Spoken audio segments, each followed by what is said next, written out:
Let's get it. My confused face. Waiting for Trevor to cut.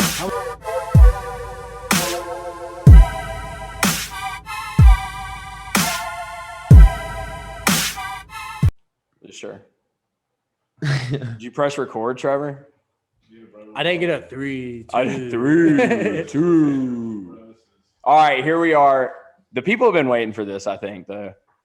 They've been waiting for it ever since I didn't ask a Michael Elwell question in the Michael Lohman interview. But here we are at Michael Elwell Performance. Michael Elwell, none other, works at the Grindhouse, got a podcast dropping, Raise the Level. How we doing, my guy? I'm good, man. Thanks for having me. Ready to Hell yeah. Ready to talk about some things. How you been? I'm hanging in there. Honestly, I was gonna say healthy, getting the after facial hair looks good. Both of you guys look fire. Thanks, bro. Bro, I don't know if you noticed this, but they've influenced me. I didn't notice it till just now, actually. Yeah, so I'm growing the hair out. No one likes it. What's the goal? Mullet, full mullet. Look like Joe Dirt. Bro, hell yeah. Look, I'm starting to rock the redneck hats too. Like I'm getting into Redneck hat. That's a Costa hat. Are they not redneck? I mean, It goes both ways. It is what it is. it's kind of yuppie. It's like a classy redneck. Yeah, yes, that's what I'm going for. Yuppie redneck. Yes, like Eric Church with a mullet. All right, let's get into it. I like it. First question. Who the hell do you think you are making a podcast? Stepping on other people's turf, bro. No, I mean, yo, real talk. I came to you before anyone else and made sure, I just wanted to let you know you're the trendsetter here. You were the first one. You definitely influenced me, though. I'm not even gonna lie, bro.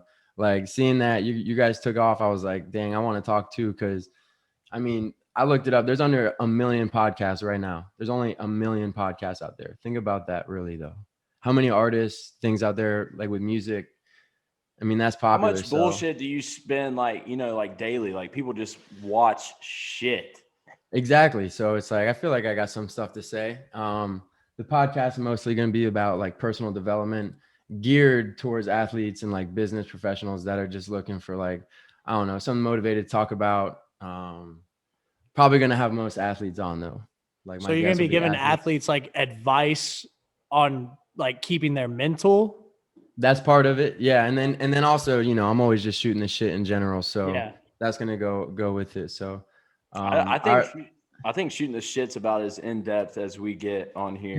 So like you're like you're gonna be more like if you want to hear something more serious, more like what are these players doing? Yeah, exactly. Then go to you. If you're looking to absolutely waste all of your time, go to us. Ours is one like when you go to a city you're not from, and you go to a local bar. And there's two guys sitting there just shooting the shit with each other. Yeah. Arguing with each other. That's you're coming into our bar. But you're more like Dr. Oz of sports performance. There you go. Yeah, you could call it that. It's going to be pretty broad at first. And then I feel like as it goes on, I'll dial into, more specifics. I will say, just for the viewers out there, the first guest will be Zach Collins, catcher for the White Sox. So yeah, really, that's going to be a good start there. I would say, hopefully that gets some shit going right there. I will say you having Zach Collins on makes you the most famous person that we've had on because you're the guy that talked to Zach Collins. And if you think I'm not going to put you on my first podcast, then you're crazy. Because let's go. Let's go long back. There you go. All right. So yeah, I'm excited overall for it. So where are you trying to take this thing? Because you're having Zach Collins on, big name for a first episode. Like, what's the end goal? Do you think? I mean, shit. There's not really an end goal at this moment, but I would say like the broad majority of guests are going to be D1 athletes that I work with, that are at the facility, whether it's pitchers, hitters. I feel like I have a good bit of relationships to where, who's not going to want to hear a sophomore at Florida, talk about, what a season's like at a D1 school. And if you're in 8th, 9th grade, like that's going to be something that's, something you want to listen to. So I feel like I bring a lot to the table, but mostly athletes, college level. I would listen. I would definitely listen to that if I was in like I'm just imagining Ninth myself grade. in high school. Yeah. And like, I just saw something where it was like, so-and-so just talks about like what it's like. Yeah, I would absolutely listen to it. At the end of the day, I'm still curious too, because I never got to fulfill exactly the goals I had as a kid. You know what I'm saying? Like, I never got to see how it was like going into a minor league stadium, major league stadium, getting a phone call, you're drafted. Like, I want to ask those questions too, and really, dive into that perspective. Yeah. So, No, I think you're the perfect person to do that, because you know what I'm saying? Like, you're like the realistic, you're the one asking the questions that we want to hear. So like, you're like literally the middleman of in between. Yeah, exactly. Studs and us lame asses. So like, you're like a perfect, you're kind of a lame ass who hangs out with studs, right? I mean, whatever. All right, let's get South Florida's the hub though. So do what? South Florida's just a hub for athletes yeah. down here. I mean, it's just crazy, to be honest. How many times do you tell people you're from Hollywood just to sound cool? I don't anymore, because people don't believe that there's a Hollywood in Florida. I remember getting in a freaking argument as like a fourth grader when I moved to North Carolina. I was like, I'm from Hollywood, Florida. This kid's like, there's no such thing. I was heated, and this is like first week of school, so I wasn't letting that fly. And ever since then, I don't tell people really from Hollywood. I just say South Florida. Isn't that where Tiger got in trouble? It was Hollywood? I think it was Hollywood, Florida. I wouldn't might be doubt it. wrong. Don't quote me on that. I think it was Nate. The first time or what? Yeah, Thanksgiving. Yeah, Thanksgiving 08. Yeah. We know what happened. That's why we root for him. Hell yeah. Nah. All right, let's get into it. You're a Florida kid, moved to Lake Norman, and then you decide to play for Jim Gant, in which we all, even Trevor, decided to do. Yeah. I would, for a moment in time, I will ask you, what's your favorite? You are on our podcast, so it's not going to be serious questions. What's your favorite moment that you did something wrong and you got disciplined for it while you're at Catawba? What's your favorite moment where you were getting disciplined? There's two to come to mind, and I'll say the second one because you may have been involved with it, and I know Riley Myers was. We're playing like a weekday game. Who was it? Against like Coker, some school we're about to just rip. And there's like a play, and the ball's ending up near our dugout, and the catcher dives. Of course, me or Riley, and, I think I said some shit. And Gan looks, he's like, who said that? And Holkey ratted on me and said, that was Elwell. I said, it wasn't me. And he said, then it was you, Myers. And end up, we both get in trouble. I can't remember if you were in it. Tell me if I'm wrong. But so the next day, I know exactly what you're talking about. We were playing Barton, similar to the Barton. Oh my God. Midweek. Connie started that game. Okay. Anyways, that happened, and I can't remember. The kid was like, I can't remember what he did, but Myers was talking shit, and Gan was like, who said that? And Holkey ratted on Myers. Well, anyways, Myers and Holkey like wait a couple seconds. Then Holkey goes down and starts talking to Myers. He's like, why'd you do that? And they start talking shit like motherfucking both each other. And I'm sitting there because my fat ass, like I didn't stand. I sat the whole game. Like I sat on the bench the whole game. But I'm sitting there just looking to my left, and I'm like, oh shit. Anyways, Holkey's like, that's bullshit. And he starts raising hell. Myers just storms off, goes to the damn clubhouse. And I can't remember who it was. I think it was Loman. Maybe Russ was on at the time. But they were like, hey, go get him. And I was like, all right. So I walked down through the warning track. I go to the clubhouse, and Myers in there bullshitting. I never knew this. Yeah, he was like, you really think that I'm going to fucking walk down there right now? And I was like, Myers, bro, like, I don't want to be here. They just sent me. Like, I've got to be here. Like, please come down. He was like, get the fuck out of here. Like, da-da-da. Anyways, I walked back down, and it had to be Russ, I guess. I looked at Russ, and I was like, hey, he's not coming back. So I thought Myers was gonna quit at that point. Bro, but here, listen to the end of that. That was like a Tuesday or Wednesday, right? That was, and the next day at practice, me and Riley had to run. I don't know if you remember that. We had to run for like an hour, maybe 2 hours, bro. I swear. And that wasn't the worst running I've ever had by Gant, but it was the worst time because we were playing Wingate that weekend to win conference, bro, my senior year. And Riley was starting Friday, and he lost. He got shelled. and I had to come back on Saturday and pitch a good game. I couldn't walk, dude, from the running we had. That's And such a Gant move to not. Riley will forever say that's his excuse, dude. I remember that might be one of the best games I ever pitched. Was against. There's probably been 2 people to walk on campus, like Jerry Sands and Craig Brooks, where Gant would not run them until the next week. Blake Houston. Yeah, but anyone else, he's like, hey, I don't give a damn if we're clinching. Like, you're gonna fucking run for this. Unbelievable. Bro, I'm really upset. I thought you were gonna say running the stripes for eating Jer Bear and Rawson's sandwich. Oh, that was it. That was Elwell. It was me, Elwell, Schaefer Shepard, and Riley Myers. Yo, I've never seen 3 individuals eat something so quick than we did that day. And I didn't even like green peppers back then.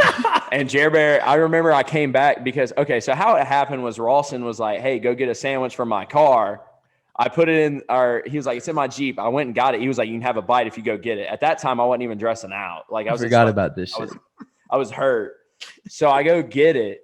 And I took a bite out of it, and I told you or someone, we were sitting in the bullpen. I was like, bro, Rawson's sandwich is gas. And you were like, bro, you think he'll notice if I take a bite? And I was like, nah, dude, I took a bite. He won't notice. Bro, you ate I remember half the sandwich. I took like 3 bites in one, bro. I was hungry. I don't know what happened.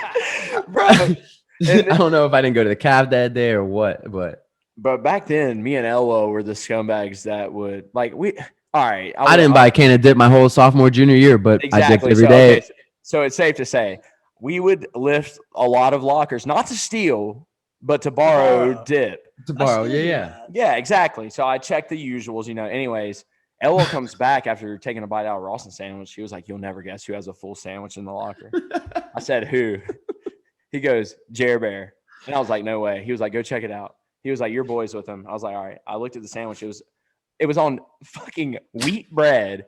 Anyways, I take a bite out of it. It had green pepper in it. I don't even like green pepper. Anyways, we ended up eating that whole sandwich, the whole damn sandwich. And Gant said, whoever ate the sandwich got to run the stripes of the field. Schaefer, obviously, Schaefer had to get on it at some point. Yeah.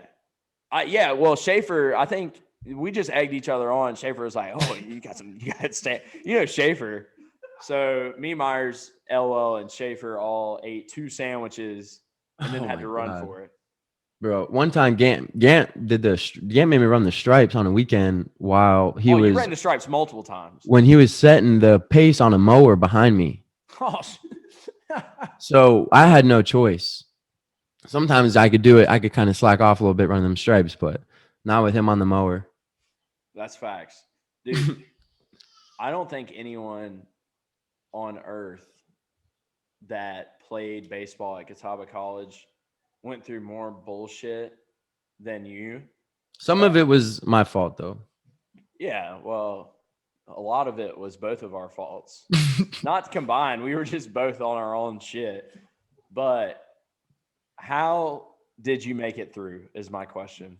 Bro, Gant set me straight, for real. I'll say it over and over till the day I die. I think it was when my junior year, I let up that go-ahead homer against North Greenville in the regional, bro, that put them ahead against their 9-hole, dude. Against their 9-hole, and it lost us the regional. We were in the regional championship.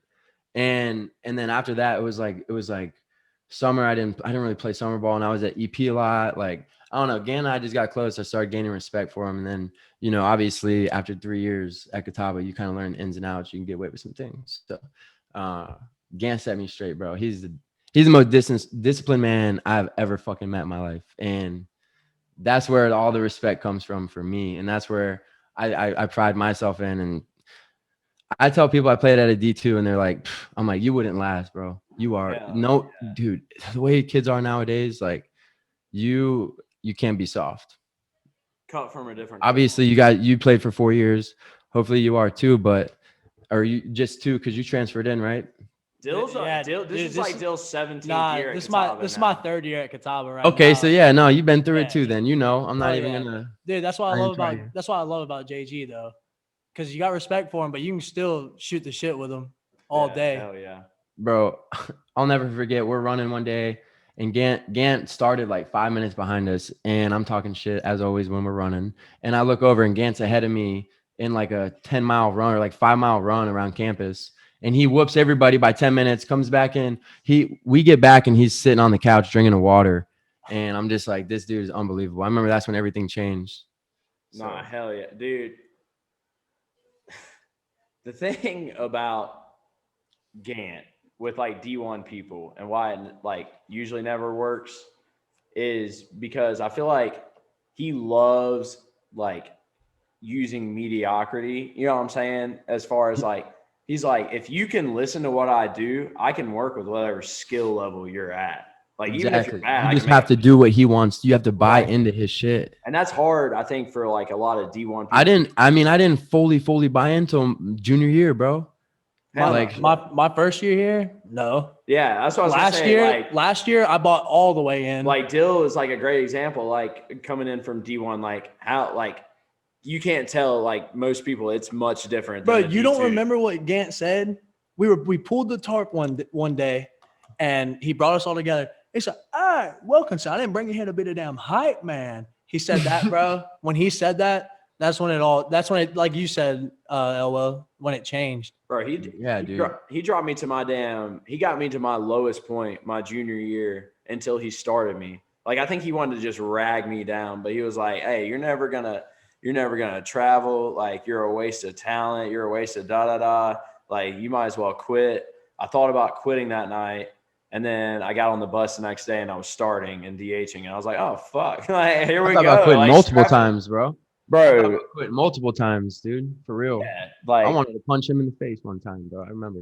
No, but on the real, like, he taught us how to win, dog. We won so much. And it carries over to life. Like, just perspective on winning, like how important it is. That's the thing I will say that I've like kind of gathered after baseball. Like, Dill's the same age as me, but he's still in it. So, like, it's a little different. But, like, the shit that he said, like, I don't even think about the baseball as much now. Yeah. As, like, a life situation comes up, and you're like, holy shit. Like, yeah, that dude don't know anything about baseball, but I guess he does know a little about how. Here, I think about this all the time to shift it into life. So, have you ever thought of a time that we had some crazy running, bro? Because we've had some bullshit, either a workout, whatever it is, field day, whatever. Did you ever not complete it though? You always completed it. You know what I mean? Because he wouldn't allow it. So like that carries over to life now. If there's a task at hand, it's like, all right, well, like I have to finish it. And I think that's like a big thing that he's, I don't know, changed my, thinking that you can just fucking do it if you want to do it straight up. Yeah. I mean, remember how heavy that tire was the first time you had to flip it? Yeah, dude. With water. My nutsack. I bruised my nutsack from that tire. The first field day. This is super raunchy. My mom's not gonna love this part, but it's raunchy. It is what it is. I'm still with Megan, mom, so obviously it's not a big deal. Anyways, Megan happened to notice that one of her parents listened to, so this is not good. But it was literally back in the day. She noticed that one of my scrotum, it was black. And I was like, oh my God, what from? I had to go to the training room because I literally had like a mini hernia from flipping the tire. And my left testicle got like bruised and black. Oh, so man. Yeah, the tire was hard at first. Tire, dude. I remember the tire. One time Connor had to do 2 poles with the tire. He had to flip that tire 2 whole poles. That's the worst way to bust. He told Hamilton to shut up. Hey, this past fall, we had to do field days 3 times a week after we inter-squatted, bro. Is that because you guys didn't have practices, so you had to squeeze it all in? Yeah. Oh, Gant, that motherfucker, bro. Gant's so mad about COVID, he's taking it out on people. Oh, I couldn't imagine how he's doing. Like, he's probably going crazy. He probably started a garden at his house or something. I will say this. I'm going to fast forward, and I'm going to come back to this question later because I'm going to let Dill ask this question. The first question. But you're a beautiful man. And word on the street is you might have something going on outside in the ROM section. Dill, what was your question? So we do a reality TV segment when we have a show, and Megan runs it. It's batch cap for the guys that don't watch the batch. Oh shit! Okay. All right. So the word on the street was you might be. I don't know how to say it. You might be. Yeah, you might be a contestant. It was hot when they were talking to me. All right, so here's how it started. I'm literally at work one day, and I don't have my phone on me when I work. I have my watch, just so I don't know. I'm doing a lot of shit. I won't have phone on me, and I get a call from a random number. I answer, and it's the Bachelor. I like hang up, but that was a prank call, and they call again. And I'm like, what? Like, who is this? And they tell me somebody put in like a submission for me or something. She starts describing all these things, whatever. She's like, send in some pictures of us. So at first I was very hezzy on it. And I probably talked to my sister, some other girls. They're like, do it. Like, why wouldn't you? And I sent in the pictures, and the lady calls me. She's like, oh, I received the pictures. Like, thanks. Everything looks great. You'll hear from us by January. And I honestly, at this point, I'm not even gonna lie. If they called me to come on the show, I wouldn't, because of how well we're doing at the facility right now, and like how much I just like dove into, like just fully bought into like the strength conditioning side of things, like just my whole job. I love it. Like I couldn't see myself leaving my work. I love my shit, bro. Okay, so let's say you hypothetically went on. But you hypothetically, let's say but hypothetically, you could keep the job. Yeah. If Richie was straight with it, if Richie and Matt were straight with it, I would 100% do it. But it wouldn't fly with them. All right, so let's say you're in the house. All right, how are you asserting dominance in that house? Because I know you probably want to be alpha male number one in that house. I would get kicked off the show. I would get in a fight day one. Yes, honestly. Yes. Get your name out there. What's up? I'm Michael, and then just. I would try to play it cool at first, but dude, you ever watch the show? I mean, hell yeah, I watch it every damn week. These guys are fucking tools, man. I would definitely end up popping one of them. Bro, tell me, like, but you got to have some strategy about it, like to build some clout. Because you want to last as long as you can. Got to try to last 100%. If I'm going, I'm trying to win because I need that clout if I'm going. Exactly. That's what I'm saying. What would your title be? Like, you know how they all say, like, accountant, like sports performer. What would yours be? Sports performance coach. Like, make it sound real hyped up. Yeah. You know what I mean? not just coach or because I feel like in 2020 or 2021, I guess it would be, you couldn't put podcaster. Like, because everybody be like, oh, dope, bro. Like on the side podcast. Yeah. Nah, but the thing is, I don't think you can fist fight someone at the beginning because that girl, you probably not allowed, but dude. But the thing is, the girl's gonna kick you, and you gotta stay for a while, so you gotta act cool. All right, I'll talk to Megan before I go. If I go, and yes, big tips. What would like they always intro like in the like when you first show up to the girl? What would you say to the girl? What would you do? Well, here's my thing. You don't even know what she looks like till you get there, right? Or like, do you know? Typically, you know who it is. Like, okay. Well, if I was into her, I don't know. I would definitely have some plan. I don't know, man. I would definitely come up with a line. I would definitely come up with a line. Hey, I have a podcast. That'd be it. You're gone, bro. That would definitely buy her in, right? No, dude. I was watching like the final episode of The Bachelorette, and the families come on, and I was like, damn, if Mike Elwell showed up, your family would act a fool. Your family would win over the Bachelorette's heart. Holly would help out for sure. Yeah, facts. Everyone help out the dogs, bro. The whole crew. The dogs are cute. The dogs are cute, man. You bringing the dogs? To the family thing, yeah, I would bring the dogs. They're part of the family. Fair enough. Yeah, what are they gonna do? Leave them at home? Nah. I thought Dill was gonna ask a question. No, you're good. I got zoned out for a second. I'm not gonna lie. All right. So. No, you're good. I'm gonna start you with something. I didn't ask this on the last one. Since we just started 2021, we're gonna do a quick look back at 2020. Okay. All right. I don't know if you know that we do a 3 Bobs and a wow. I've seen them. I don't know the exact specifics of exactly. So it is 3 best of the best topics. So it's like the best of the best, and it's 3 of them. So it's a Mount Rushmore -1. All right. And a wow is worst of the worst. So one worst thing ever, like, which is obvious. Got my worst. All right. So what would your 3 Bobs and a wow of 2020 be? Can I go wow first, just so I don't forget? It's definitely Kobe Bryant. That Facts. Kobe dying is, I mean, that shit was crazy, bro. That was terrible. A Bob. Let's see, one Bob. definitely moving into the new facility. We were at one place where I first got hired, and then September we moved into a new place like 4 times the size. It's been nothing but great. I love it there. Another Bob, just I started doing like a lot of strength and conditioning things. So not just doing hitting and pitching, or not even doing pitching anymore, bro, honestly, but mostly hitting and strength stuff now. And the last Bob, let's see, I don't know. I really got a lot better personally during COVID. Like I feel like I was forced to like look deeper into myself and like I don't know, just start exploring new things. And I just totally like found like who, like not who I am. Like I don't think that's it. But I also went deep in dude, like, quarantine into conspiracies.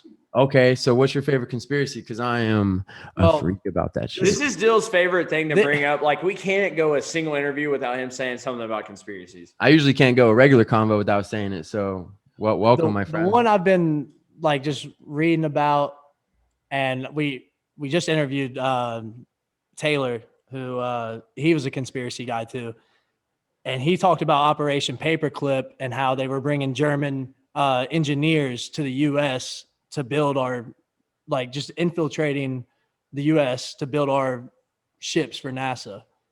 And the other one is a false flag. It was Operation Northwoods. Yeah, which one's that? I heard of that, but I don't know. I can't. That's the one where they wanted to send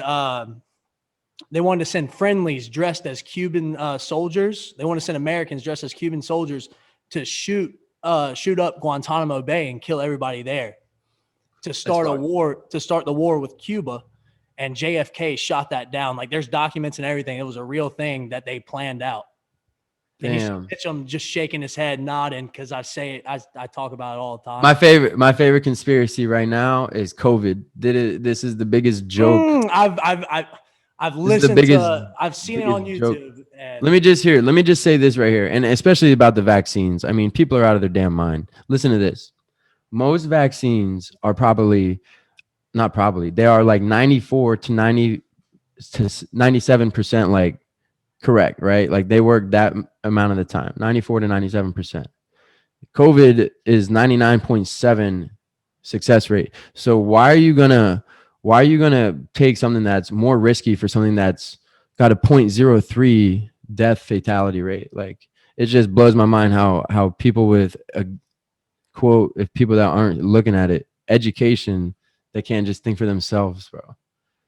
Blows my mind. And I'm also into like New World Order shit. Oh yeah, like, that's all coming. Yo, yeah. I've been saying it, dude. Look around Walmarts. That's where it's all at. The FEMA camps is where it's gonna be. Trevor knows all about it, dude.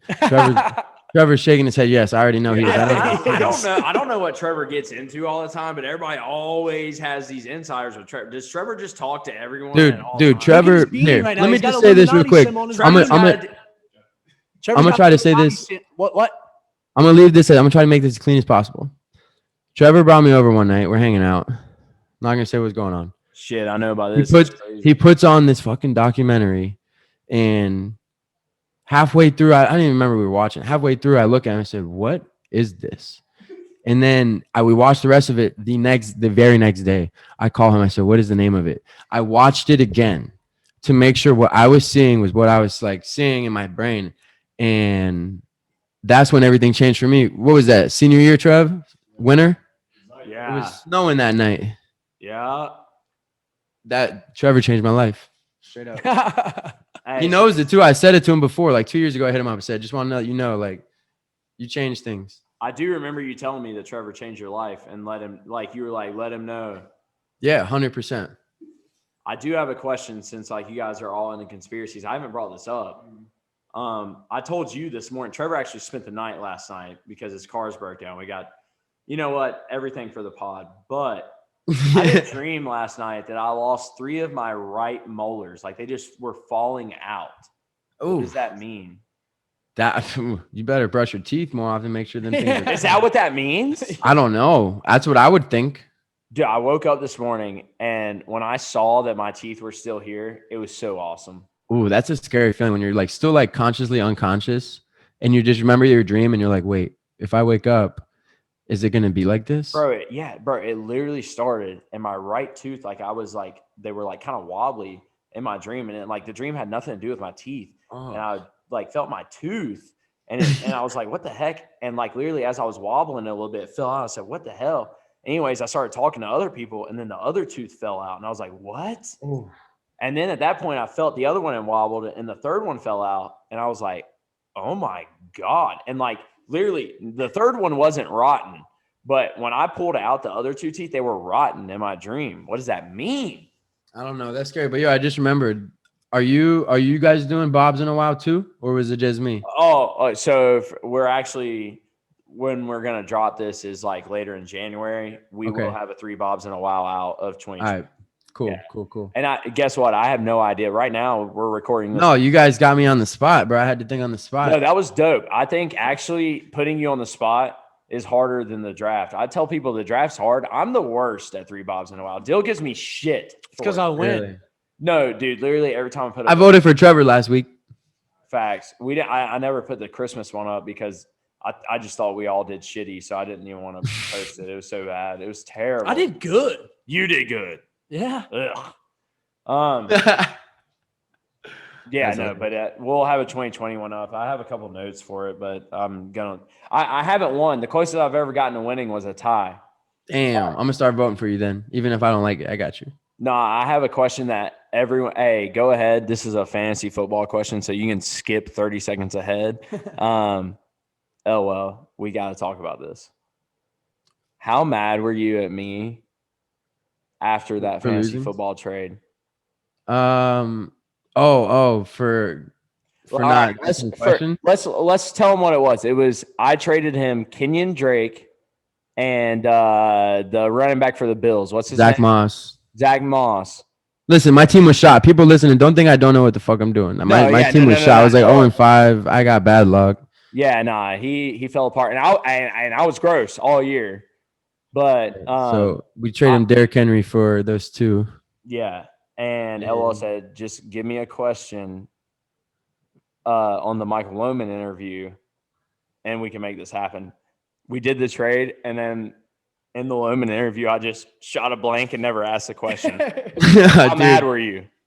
You call me, and you seem very sympathetic. So I was like, whatever, dude. I didn't really care. 5 minutes after we got done with Lohman, I was like, I got to FaceTime Elwell and tell him, like, fuck, like I really wasn't even mad, bro. I swear, I wasn't tripping. Hey, how much of karma was it though? I lost in the first round. Yeah, you lost you lost, bro. That pissed me off too, though. Well, Mr. Unlimited. I was pulling for you. You had a good team, so I was pulling for you. He was very limited, but that's how the No, the Lohman interview was good though. Thank you. I got a question though. Now we're going into sports. Miami Dolphins. What's going on? Yo. We might be the first football team to approach our quarterbacks like MLB pitchers, having a starter and a closer, bro. Literally, Brian Flores came out and said that. He was like, if Fitzpatrick is our closer and we need him late, we're gonna go to him. I'm like, what does that even mean? But like, here's the deal. I was talking to my friend about it. Fitzpatrick will not give us a chance because we don't need him to throw 3 picks. We just need conservative ball. We have the best defense in the league. So if Tua can just move the ball down the field, get 2-3 touchdowns, score 20 points, our defense is gonna hold up. Realistically, we let up a 30 spot to the Chiefs, who is the best freaking offense in history. So that's how I'm thinking about it. I would like Tua in there just because he's conservative, but Fitzpatrick's electric. I didn't even think about the defense. Our defense is ridiculous, bro. What? To the Dolphins, because I got to follow up. No, I'm a Tua guy. Yeah, I said Tua was the best. Yeah, I'm not a Tua guy. I wanted Herbert through and through before the draft. I was so pissed, dude. Well, when we drafted McCaffrey, I wanted Dalvin Cook, and like either way, I mean, I feel like I'm 2-0 on that. Yeah. So like, it's not bad. But I will say this about the Tua Fitzpatrick thing. I never put the defense into an account. Like I don't watch Dolphins games like that. So I didn't think of it as a starter and a closer. I just thought of it as what the hell is Brian Flores doing? He might win Coach of the Year. He really might. Like it's him or the Browns coach. No one expected the Dolphins Stefanski to be. Yeah, well, Stefanski. But the thing was, I had expectations for the Browns. I didn't have expectations for the Dolphins. Like, no disrespect, but I thought the Dolphins were like 2-3 years out of being good. I agree, but hey, shit. You know what? If we lose now, it's whatever. Like we have like a ton of draft capital. We have like 2 top 5 picks next year. I mean, that's fucking huge. Can I say this about why I don't want the Dolphins in the playoffs? You want the Browns to go far? Well, yeah, I want the Browns, obviously, but it's something about the Dolphins. Like, until the Dolphins are the number 1 or 2 seed and host a home playoff game, I don't want to see them in those uniforms at a cold stadium. I hate it, dude. No, I hate it. It makes sense. Dude, those uniforms suck on the road. Yeah, they do. Well, the Colts field sucks. Okay, I will say this. In a dome, yeah, maybe. But when I remember the Dolphins at Lambeau Field. Yeah, well, when we were in the snow, when it snowed, the snow day at Catawba, Gant shit on us. We threw beer cans on the roof that day. That same afternoon, the Dolphins played the Steelers at Pittsburgh in the playoffs. And we were at EP watching it. Yeah, and fucking Mark Sanchez, or not Mark Sanchez, who's the Panthers? Matt Moore. Matt Moore started that game, and I said, Tannehill was hurt. Dude, those uniforms sucked on the road. They look so bad in Pittsburgh. Dude, don't hate. Elwell, I got a Dolphins jersey for Christmas, actually. Can you guess who I got? Ricky Williams. No, just by looking at me. Look at my attire. He's looking at him. Look at my attire. Look at my shirt. Dude, I can drawing a blank. Christian Wilkins. Oh, okay. That's lit. Was he 94? Yeah. Big guy. Yeah. You said big. Oh, just looking at you, big guy. That's what you meant. Oh, and he went to Clemson. Yeah. Okay. Fair enough.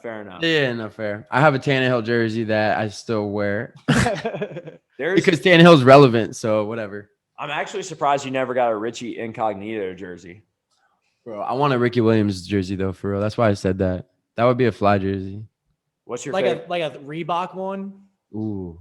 What's the best Ricky Williams quote you know? I don't even know any. I just know he's freaking a yoga dude now and just smokes a ton of weed. Yeah, no, Ricky Williams said, I smoked weed. Or no, he said, I got so high that I forgot I wasn't supposed to get high. That's my favorite Ricky Williams quote of all time. Bro, but those jerseys back then, those Dolphins jerseys hit so much harder than the ones now. The Jason Taylor. Bro, you remember when they were ruining everybody with the Wildcat, bro? Nobody knew how to stop that. Hell bro. Yeah. Damn. Nobody knew how to stop that. Elwell was right. Beyond 2-3 Elwell years. was salty as fuck in 2015 when the Panthers were hot, bro. When this Dolphins fan had to go to Newman Park every day and see me and Riley Myers in our Thomas Davis and Luke Kuechly jerseys on every damn day, bro. Trevor, you're in this story, bro. When the Panthers lost the Super Bowl, literally the minute they lose, I was like, Connie, let's go to Cookout. Let's drive by Connors. Because I knew y'all were over there watching the Super Bowl. I knew there was every Panther fan in the world there. So we're driving by. The game ended. Trevor, you're outside throwing up, dude. Like projectile. And that's all I remember. I remember honking my horn and laughing my ass off at Trevor. Bro, at like 18 or 19 years old, like there's no sadness really in your life. That's the saddest I had ever felt in my life. When we lost, me and Riley Myers, literally, we started off in our room. We didn't go to Connors until halftime. How did they play first half? Were they up or down? No, dude. The whole game was from bad. The start, I knew we didn't have a chance. Damn. And I was drinking like Bush Ice or whatever you drink at that time period. It was Bush Light. Yeah, but tall boys forever. No, but we went over to Connors. I just remember I get over there and everybody's fucking like holding each other crying. And I'm like, I'm not dealing with this shit. We played terrible. Anyways, I remember ending the night bawling my eyes out and ripping every like thing off the wall, like all the wallpapers and shit in Woodson. Me and Myers went on a tear. Like If we would have been at a bar, we would have got arrested that night. I fully believe that. That's hilarious. I honestly remember talking to Connie. I was like, I legitimately I'm afraid to see them tomorrow. Like, I don't want to I'm afraid to see you guys tomorrow. What kind of shape you're in? I thought we were gonna have a day off. Gant was Panthers fan too. Since then, it's never been the same. No, tell me your favorite Dolphins go to the Super Bowl story. Ha. The one in 72 where we went undefeated. There we go. We still hold that record. We're still the only team undefeated with the Super Bowl. So no, yeah, that is fair. We're still the only team that. Well, no, the Jags haven't won a Super Bowl, right? No, the Panthers. Wait, you guys haven't won a Super Bowl? I thought you guys won a Super Bowl like '96. Shut the hell up. We started in '96. Or when did y'all play the Pats? 2005, four. Okay, y'all lost that one, right? It might have been 3. Yeah, no, we've never won a Super Bowl. Might have been 2003. Yeah, shut the hell up then. Yeah, I see where you're going there. Hey, it feels nice when you reach the top, though. Being a Clemson fan, I cried when Clemson won their first one. How long you been a Clemson fan though? I got a buddy there, Tanner Moose, the safety. I played with him growing up. Yeah. Can you get him on? I'll hit him up. Really? Bet. I haven't talked to him. Honestly, I haven't talked to him in years, but I know a bunch of people that have. So we're in the damn works. We're trying to get Trevor Lawrence on, but I know that's just dude, that would be huge. But well, Bink, our weatherman, huge, bro. Bink, our weatherman knows Trevor Lawrence, so we're trying. Yeah, I know. You need to. Dude, actually, pull some strings. My senior year, me and Dill, we stayed in the same room every night, like on the road games. Yeah. It was just me and him in the hotel. Anyways, it was the Super Bowl night, and whatever happened, we're feeling good. Anyways, at the end of the night, for some reason, every time we got into the room, we were butt ass naked immediately. Like, I feel like Elwell remembers me as being naked most of the time too. Yeah. But Brinkley FaceTimes us, and Trevor Lawrence is on. So basically, what I'm saying to end the story is we talked to Trevor Lawrence naked. Yeah, basically, you're saying you're like boys with Trevor. Like, no, yeah, Trevor Lawrence are homies. Naked. Yes, yes. Yeah, he's seen you naked.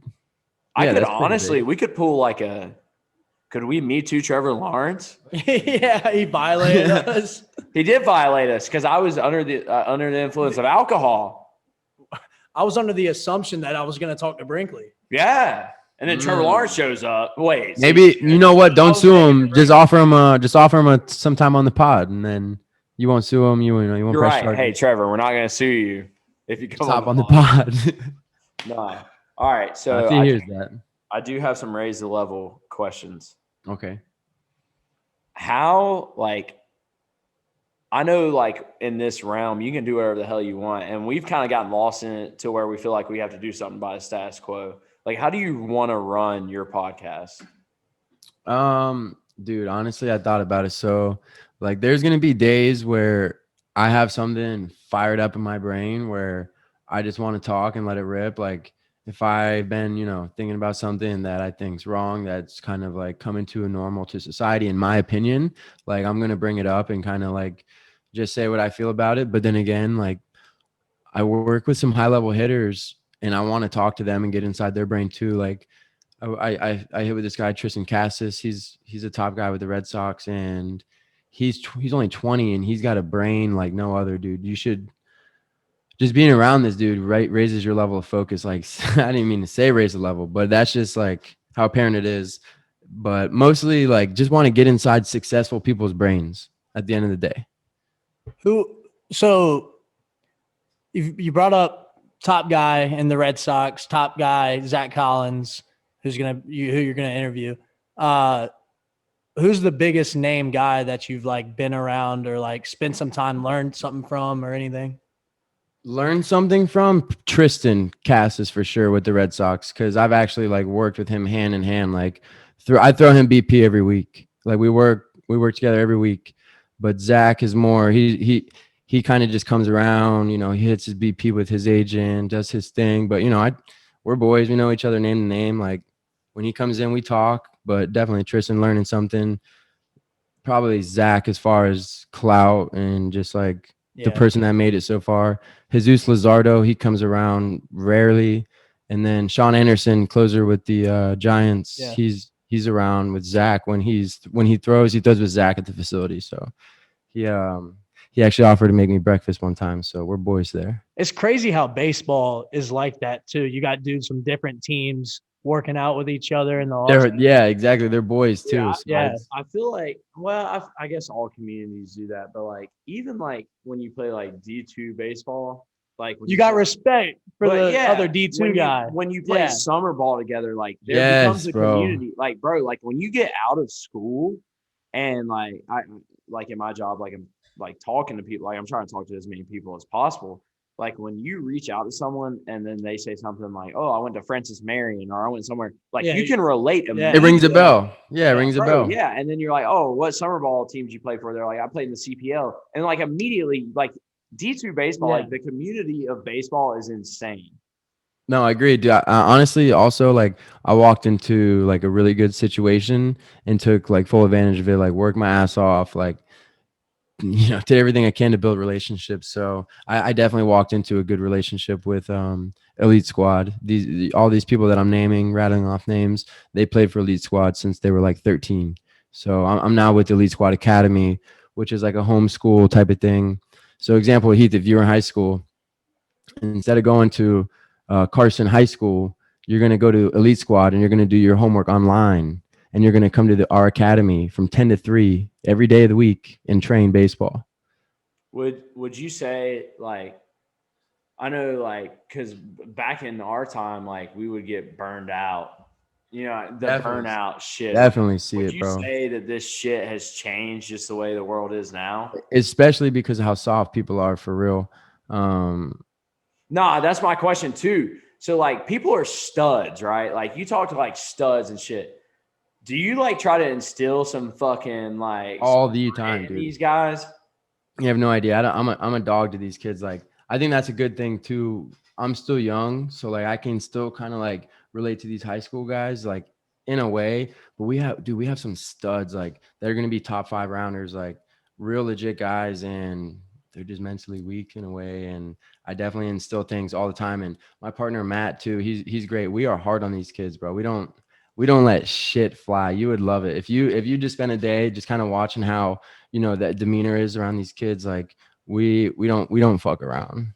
Straight up. That's the thing like about talent like nowadays. Like I talk like I talk like I'm fucking 40 years old, but I'm 22. But at the same time, like I wasn't really worth a damn. Like I could do a couple good things, but like I still feel like God Almighty. Like if I had taken like when you realize what work is like, you're like, damn, if I had taken this just a decimal more serious, I would have been so much better. Like I feel like we owe it to people to be like, bro, like just put your dick in the dirt and fucking do it. You know what I'm saying? 100%. And I feel like I didn't get it. I didn't do that until late in That's my what I'm saying. career. I feel like me and you can both relate on that because we like the way we hung out and shit. I know that we both like, damn, bro, we could have fucking done something. Bro, senior year is when I dialed in. Riley, and you know what? It was a lot had to do with Riley Myers, and I hate to say it because he's gonna be freaking putting this on repeat, me saying this, but his PP so hard right now. Him fucking getting up earlier than me one day, it really pissed me off, dude. And that my senior year was like, all right, I'm gonna start taking shit more serious. And like, I don't know. I got a late start. Definitely took advantage of it in pro ball too. I worked harder than everybody, but it just didn't work out. So Nah, hell yeah. I'm glad I can make a difference now though, because I freaking love what I do. So it's all. That was a dope time period. Hey, tell me a little bit about some pro ball in Cali. Pro ball was dope. My manager was all right, dude. This league was hilarious. So I hit as a pitcher. I got to hit, and so the coach wanted me as a closer. He wanted me late inning guy. I told him, Coach, I want to start just so I could fucking hit. And I didn't start until later in the season. We ended up winning the championship. I threw in the regional game or the regional. I'm thinking of the college semi championship game. And then threw lights out, and then I threw in the championship game in the next series and balled.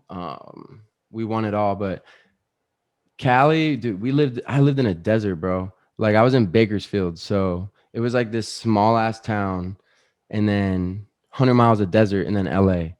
And I never went up there, but literally it's hot as hell, and it's dry out there. I wasn't in the right spot at Cali, if that's what you're asking. Fair.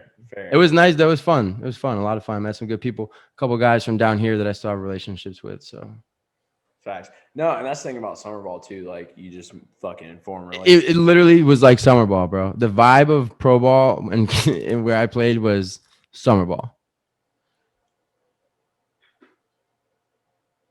Dude, I concur. he also concurs.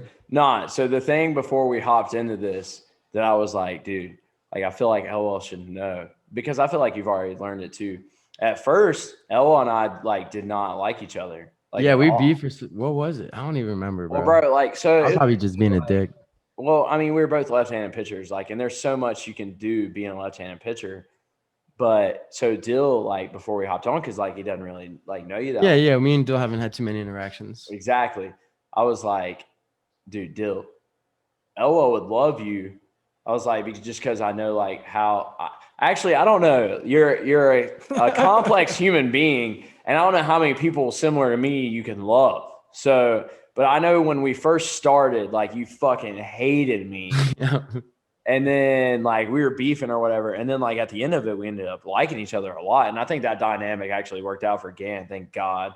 But like I was like, Dill, like this guy would love you because of like the dynamic. But I'd say Dill's similar to me, but more like he sucks. Like he's like a shitty person. Yeah. No, I remember, bro, when I at the peak of when I hated you, bro, I pitched like shit one day. It was maybe sophomore year. You were a freshman. And this was the first time you came in a real situation to pitch. You struck out the side. And I was like, this motherfucker just took my job. I was like, this dude just took my job. And then my job was what, like a 7-inning guy, like whatever. Dude, yeah. Well, our shit was like different because I was like, you were hurting always. Yeah, and I was like, I don't think I'm gonna play baseball again. Like my freshman year, at one point, I was like, I think this is it for me. And then, you tried, whatever. Yeah, like I gave it a good college try, and then I came in, and like every time my legs were shaking, like everything was really. I'm not, dude. Same. Everything in my body was shaking, and I remember like I got to travel to Carson Newman, and you didn't because some bullshit beef in Tampa. Yeah. And Gann didn't let you travel, and they let me in for like a lefty in the 8th inning, and it worked out. But like, dude, I have no idea how those pitches went where they went. Like I was blacked out, and I was like, "Fuck, all right, it worked out." And then it worked out again, and I was like, "Damn, Elwell's gonna like." I was trying to be friends with you. I was like, "Elwell's gonna fucking hate." I was on the bus like, "Elwell's gonna fucking hate me." I probably did, bro. No, you did at the time. And I was like, dude, guess I gotta be like Miami Braun. Like I gotta be the God. Like I gotta be the villain. I gotta be the villain here. Like I gotta. I was so competitive, bro. I hated losing. Like I feel like at first, like me and you were both so like I'm still immature as fuck, but like I feel like we were both so immature at the time that like it couldn't work out. But then like as time grew on, like we realized like. Bro, we gave each other a chance, and then it was just like, if you fucking like build off of each other, and like you're still like trying to beat the shit out of each other, both of you are gonna be good. And so I see what the hell Gann was doing here. That's what I'm saying. Winning had everything to do with like building camaraderie, like with people, because that and you weren't involved with this, but that freshman team we had that went to the national championship, Kyle Smith, like the people that really played in that tournament, Clay, I mean, everyone that stayed till senior year, like that was on that team dominated their whole career at Catawba. All have 4 rings. We all like have success. That shit hit different. And I think, the shit that doesn't get talked about enough, like that I feel like people don't bring up because it's like taboo or whatever, is like as a freshman, I don't think anyone buys in at all. Nah. I broke my foot for the whole year. At the regional, my freshman year, your sophomore year, and we were in the bullpen, and we are like, dude, like I'm ready to be done with this season. We were dicking around, me, you, and Rawson. Yeah, we were dicking around to the point we were laughing our asses off, and I remember, bro, when we were losing, and then like you look back on it, you're like, damn, that was somebody's senior year, like that's fucking different. And you grow up year by year to the point where it's like, damn, like what the hell, like how would you ever cheer against playing baseball? I remember one time in a hotel, I'm not going to say names. Somebody told me, he was like, I just can't wait to go home. This is junior, senior year. I said, don't ever fucking say that again. And like, that's when it changed for me too. Like you like you say, you recognize the change, and it's like, damn, my freshman year, I was, we were down 8-1 in a game. I'm ready to just pack it in. You know what I'm saying? But things change. Yeah, my freshman year, like I went to Upstate, a substantially larger school than Catawba, and there was a lot of things to do at night, and I was way more focused on that my freshman year than anything baseball related, and I wish I could go back and change that. I wish I didn't break my damn foot. That was terrible. I should have took a red shirt. How'd you do that? Well, the cat's out of the bag now. Yeah, cat's out of the bag. You can say it, bro. Like, we're old now. Go ahead and say it. All right. To be honest, like the play-by-play, how the foot twisted and broke, I don't know. But me and Schaefer were fighting. Oh. And he's a double black belt, and I had no idea. Oh, God. So I remember it was poker night. Like, dude, I don't know. I fucking got up, and my foot was not okay. And I walked from Connor's house, basically Connor's house, all the way to Woodson on a broken ass foot, and had surgery like 2 days later, like full on terrible surgery. But I walked home, and I sent a picture to Brandon at like 4 a.m. and my foot looks like a softball. He goes, "Come see me." But yeah, the foot was terrible. Cut from a different cloth. For real. I was hurt my whole career. I had a torn labrum. The whole career, I had a torn labrum. Well, junior, senior year, which is like pretty much all my innings. Bro, my labrum's still torn. Me too. I throw BP every day, bro. Yeah, bro. All right. Well, your BP is a little different, but I throw to 12-year-olds. Like, dude, throwing strikes is throwing strikes. You got to put some on it to get it there. Bro, it's something about, because me and you both like threw the same type of curveball too. It's same shit. Hey, I remember that was the thing where I was like, damn, I wish we wouldn't beef, because I was like, how you throw your curveball? And you showed me, and I was like, fuck, like I've never met anyone that throws their curveball the same way as I still throw it, and I do live at bats with my hitters every single day.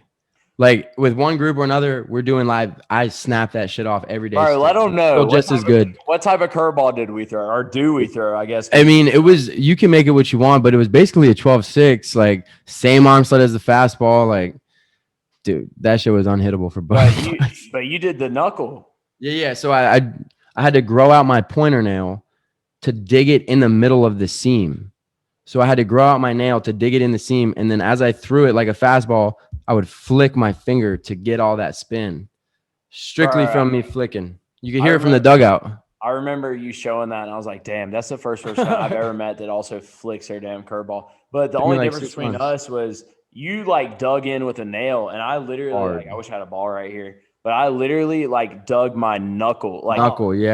Yeah, like I did the top knuckle, and I've never met anyone that like literally like I dug this knuckle into it and would just flick it this way, but you flicked it with your finger. Secret here, I would literally put a band, and if I knew it, like late in my career when I was taking shit serious, I bite my fingernails, so I would wear a Band-Aid or tape my pointer during the week so I didn't bite it, so my nail could grow, so I could throw good curveballs. If I didn't have that nail, my shit sucked. Like, honest to God, I couldn't throw a strike. There was like as a lefty specialist, like my freshman, you have to be on, bro. Yeah, and kind of my sophomore year too. Like when you go into a game and like your shit is fucked, like already, you're like, damn, I got 2 batters, and then like I'm gonna look like a jackass. I for some reason my sophomore year, and you saw it too when we played LMU, I was like, I can get away with like a 83 mile per hour, 84 mile per hour fastball, and I got titted on, dude. Like we were there for curveballs. Like that's what I'd rather have a healthy finger and a hurt arm than my arm feeling good and no nail. I'd rather have a pulled hamstring than a hurt knuckle. Yeah, dude, I'd rather have my shit chopped off. Please give me my knuckle. I don't need Tommy John. I just need a good knuckle. No, for real. Nah, but back when we were hating each other, I think Dill had a good question about younger us. Did I? Like what you would ask. We asked that to like everyone, like your younger self. Like what advice? I just asked the question. Yeah. I just asked Dill's question. What would I say my younger self, bro? Don't take yourself too serious. Like be able to like laugh at yourself and like fail. Don't like expect perfection. Like, dude, I tripped and fell the other day at the facility. Literally I don't know what I tripped over, but I tripped and fell, and I was like laughing about it, and I was like, damn, like I would used to get mad at, taking myself too serious. So for younger people, just don't take yourself too serious, bro. Like, be able to like delve into new things and fail and just like take it for what it is. Facts. Straight up. I think I don't take myself seriously enough, so I should probably not take that advice. Yeah, don't take my advice. No, I won't, dude. I will say this: one, I've ended an interview like this before, and Trevor knows I've ended an interview like this before. But I have to pee so bad, like Dude. I can't even see straight. No, we've had a good we've had a good talk. I've seen you had a couple cups, so I know you probably got A couple cups of the McDonald's. Hey, a couple of last questions. Have you had the McRib? I'm an idiot. I went got a sweet tea literally 3 hours ago, and a guy in front of me ordered a McRib, and I was like, damn, I should have got a McRib. Or behind me ordered a McRib. I was like, damn, I should have got a McRib. And I haven't had one. Dill's had how many times have you got a McRib? I've had 8. 8 times. How is it for real? It's the best. All right, I'm gonna get one tonight. I swear I'm going back. Yes. So I tried to order a McRib the first time, and then I actually got the person's order in front of me, and I got a McDouble and fries, and I was so pissed. Then I got a McRib, and then today I got another McRib, and Trevor had the McRib now. So we've all had the McRib. Damn. What do you think, Trevor? Sorry. He said it's all right. So All right. It's gas. I'm gonna get my McRib. I'm gonna FaceTime you later. That might be my last bob of the year. yes, McRib. yes. All right. Not to put you on the spot. Top 3 most favorite things at Catawba College. Go. 3 things. Winning. Oh. Winning is number 1. 2, how easy the classes were. Yes, damn, I flew through those classes. 3, just like just staying friends with everybody, bro. We are all like family. I know I haven't seen you in maybe a year or 2 since Clay's wedding. And if I saw you tomorrow, I wasn't invited to Clay's wedding. Oh yeah, I was. I just nothing would change. I couldn't Nothing make would it. change. Nah, but hell yeah. No, I It's like like that. the family aspect. I like that you said winning. I said Catawba College and you said winning. We're not talking about any other sport than baseball. I'm gonna wear my rings to the academy Monday and just show these kids up. I haven't even brought them yet. I'm gonna just come stacked with 4 rings. I have a pro ball ring too, we won, so I have 5. Bro, those kids are gonna say, "Who gives a shit?" Did you play for what's the team that won? Arizona? Did you go to Vanderbilt? Oh yeah, Vanderbilt. You know Kumar Rocker? Yeah. Did you go D1? Did you go D1, bro? Oh no, I'm going JUCO then. Yeah, facts. All right. Teacher man, hitting instructor. You said you had a story about him. Tell me what it was. I cannot make this up. I honestly cannot believe that you said that. So I have a hitting page, right? I have my personal whatever page, and I have like a baseball page. Yeah. And so, dude, everyone that I talk to in the baseball industry looks at him as a joke, right? Like, do you think he's a joke? Like, okay, so here's another person I'm talking to that thinks he's a joke. So I comment on one of his videos that he makes that is just absurd. And I comment brutal. That's all I said. I just said brutal. And he hops on my page and hops on videos of like, bro, literally 13-year-olds. He's like, this fucking kid swing sucks. Like, he started roasting my kids, dude. And I messaged him. I'm like, hey man, like, I have no problem you disagreeing with me, but the fact that you think that your way is the only way is terrible. So he's like, I'm gonna make some videos of your hitters later. You know how he does like comparisons? Yeah. So he takes my 13-year-old hitter and puts it on video side by side next to Barry Bonds. And he's like, this kid's moving super inefficient. Like his bat path sucks. All this stuff. I'm like, you are crazy. Takes another kid that's probably one of the hardest working kids we have, Carlos Lara. He's at Palm Beach, Atlantic, whatever. Palm Beach. Palm Beach Atlantic. You got it. Yeah. And he's their shortstop 3-hole, dude. Kid's a stud. And he takes his video, puts it next to Trout. And he's like, yo, this guy sucks, not moving well. And it was just it was unbelievable, the fact that he like did that. I did look at your your hitting page, and I saw 2 drills that I'm probably going to use for myself if I can find a way for one of them. One of them was the harness that you had on one of them. The strap. You can do that in many ways, bro. You can get a regular blue band and put that around your waist straight up. We do it like that. And the other one was tennis ball back here, right? That's Tristan. That was Tristan Oh, Cassis. okay. He's the number 1 prospect for the Red Sox. Dude is so mental. Because at school we're doing at Catawba we're doing tennis ball like in the elbow right here. We do it everywhere, bro. Yeah. Okay. We do it between the legs, bro. Yeah. Literally anywhere you're losing connection to the ground or your barrel, like you can put it there 100%. Yeah. And don't worry about it coming out. Speaking of, your dad's swing's not that bad. He hadn't swung a bat in 20 years. Bro, when I saw you put that on your story, I was like, Jesus, like. The thing that wasn't on there was he went lefty after that and was smoking balls lefty. He putts lefty and golfs righty. What a sicko. So he is gross. He is crazy. He'll miss a putt with his righty putter and then grab mine and drain it. He's like, all right, I'm gonna count that one. So hey, these kids don't know what's up. Hey, They but we don't. had time. Hey, you're coming back on, right? I'm coming back on. Let me blow up a little bit and then we'll holler back. I'm gonna have you on for sure. So I guess the next time we have a microphone conversation like this will be when you're with me. So Facts. Hey, is Trevor invited?